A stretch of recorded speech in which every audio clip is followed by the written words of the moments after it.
Et toi, tu proposes, en tout cas, quand tu t'attaques à ces sujets-là, je crois que tu aimes bien le faire par l'appreciative inquiry.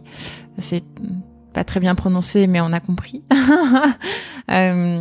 Je sais pas si ça parle à tout le monde. Est-ce que tu peux nous en dire Alors ça parle malheureusement pas encore à tout le monde. Ouais. Et pourtant, c'est d'une simplicité incroyable. C'est une méthode, effectivement, qu'on appelle donc l'approche appréciative, l'exploration appréciative, qui part d'un principe tellement simple, qui est de dire, il est plus efficace, plus pragmatique, plus utile de s'appuyer sur les forces, les talents, les compétences en présence plutôt que de combler les vides. Donc, pour dire les choses, quand on est face à un challenge, on a deux solutions. Soit on regarde tout ce qui manque, tous les problèmes qu'il faut résoudre, soit on se retourne et on se dit qu'est-ce qu'on a comme force en présence, quelles sont les forces qu'on a mis en œuvre pour affronter ou pour surmonter d'autres challenges et en quoi ça peut nous inspirer. Par exemple, si on reparle cette fameuse date de mars 2020 dont on se souviendra tous très bien, combien sommes-nous dans les entreprises à avoir pris un tout petit temps pour se dire comment on a été capable de s'adapter en une semaine à quelque chose que personne n'avait écrit, personne n'avait prévu. Il n'y avait pas de manuel de je mets l'entreprise en télétravail en une semaine. Est-ce qu'on a appris qui a été initiateur d'idées à ce moment-là? Qui a travaillé spontanément avec un tel? Parce que tout le monde était au même niveau. Qu'est-ce qu'on a fait? Comment on s'est organisé? Qui a proposé quoi? Comment on a fait?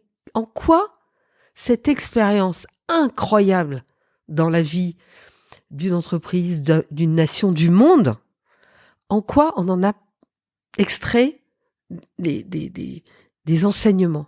Parce que l'adage qui dit on apprend de nos erreurs, bon, certes, mais on apprend aussi surtout de nos réussites. Et donc, l'appreciative inquiry, elle part de ce principe-là. Elle part du principe que les gens répondent aux questions qu'on leur pose. Donc, si vous leur posez des questions qui sont « Qu'est-ce qu'on va faire pour résoudre ce problème ?», ils vont se focaliser sur le problème. Si vous leur posez la question de « Raconte-moi un moment où tu as eu un changement important dans ta vie », qu'est-ce qui s'est passé? Qu'est-ce que tu as mis en place? Quelles ont été les forces, les compétences que tu as mis en place toi et avec d'autres peut-être pour y arriver? Et qu'est-ce que tu verrais pour le futur, pour tes prochains challenges? Je vous promets que les réponses sont pas les mêmes. Et que la capacité d'idées des uns et des autres est pas la même. Donc, voilà, dans les entreprises, on fait toujours des retours d'expérience sur les échecs. On fait presque jamais de retour d'expérience sur les réussites. Et moi, je pense qu'on a un potentiel incroyable à pouvoir se nourrir de ça pour faire face aux challenges qui sont devant nous.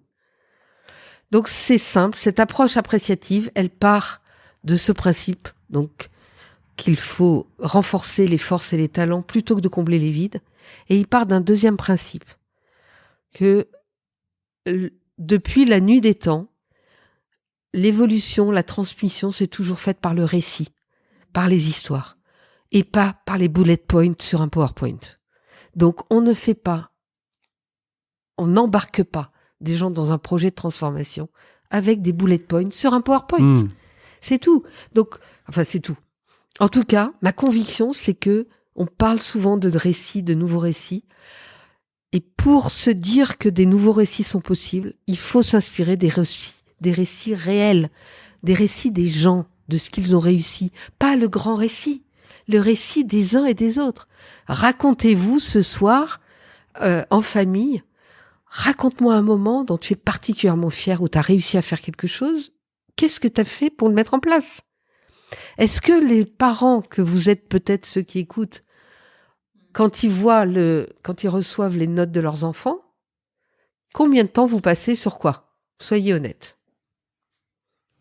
Le 80-20. On n'a pas encore les notes. Elles sont trop petites. Mila est encore trop petite. Mais je pense qu'on aurait tendance à se focaliser, si j'ai un 14 sur 20, sur les 6 points qui manquent pour avoir le 20 et où sont les erreurs, plutôt que d'aller regarder qu'est-ce qui a permis d'avoir les 14. Ça, c'est parce que t'étais une bonne élève. Moi, Ouais. en tant que cancre, si tu veux, j'étais toujours hyper content qu'un 14, ça m'allait. Oui, mais les parents. Non, Oui, ouais. Que fait le parent oui. Ouais. Que fait le parent? Oui. Est-ce que le parent va poser la question de se dire à un moment, parce que il va y avoir 5 notes à 10 même, ou à 12, ou à 15, j'en sais rien, et une à 8, on va passer 80% du temps Oui, sur le bien 8. sûr.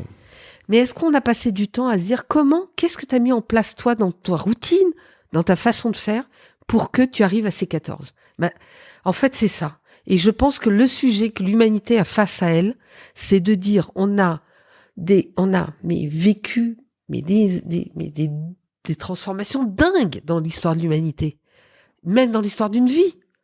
C'est incroyable. Est-ce qu'on s'inspire de notre capacité à s'adapter, à créer à partir des situations d'évolution qu'on a eues? Moi, je pense que c'est un manque, pour le coup, dans notre société. Et pour quelle raison? T'as un décryptage de ça? Alors, Les quand raisons j'en pour lesquelles parle on est comme dans ça? les entreprises Ouais. ou autour de moi, et quand je leur dis aux gens, racontez-moi ce que vous faites de bien, ce dont vous êtes fiers dans votre métier, la première réaction, c'est de dire, mais je suis payé pour ça. Bah, oui, mais...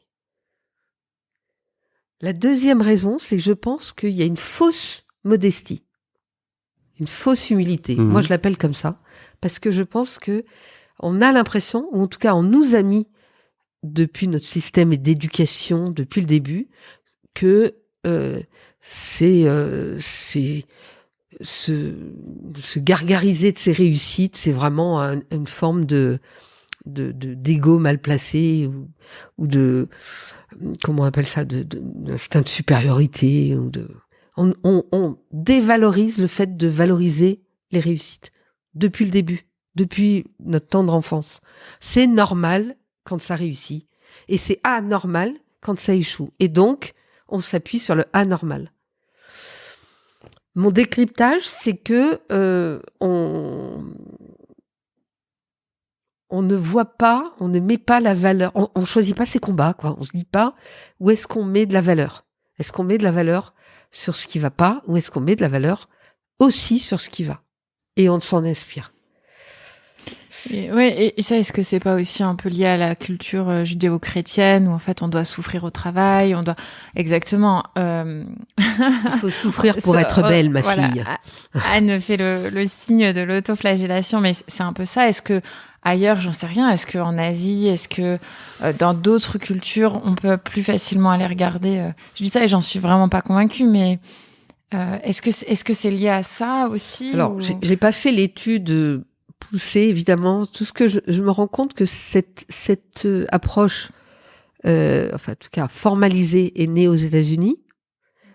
Alors aux États-Unis, il y a plein d'inconvénients sur beaucoup de choses, mais ils ont cette capacité à pouvoir dire ce dont ils sont fiers. Assez plus facilement. C'est socialement plus acceptable de dire qu'on réussit. En France, en tout cas économiquement parlant, même c'est presque une honte de réussir. Mais si on réussit pour les bonnes causes, pour la bonne raison, pour les bonnes choses, on peut réussir et faire des choses très bien, et on peut réussir en faisant des choses très mauvaises. Ça, c'est pas le sujet, c'est pas le fait de réussir.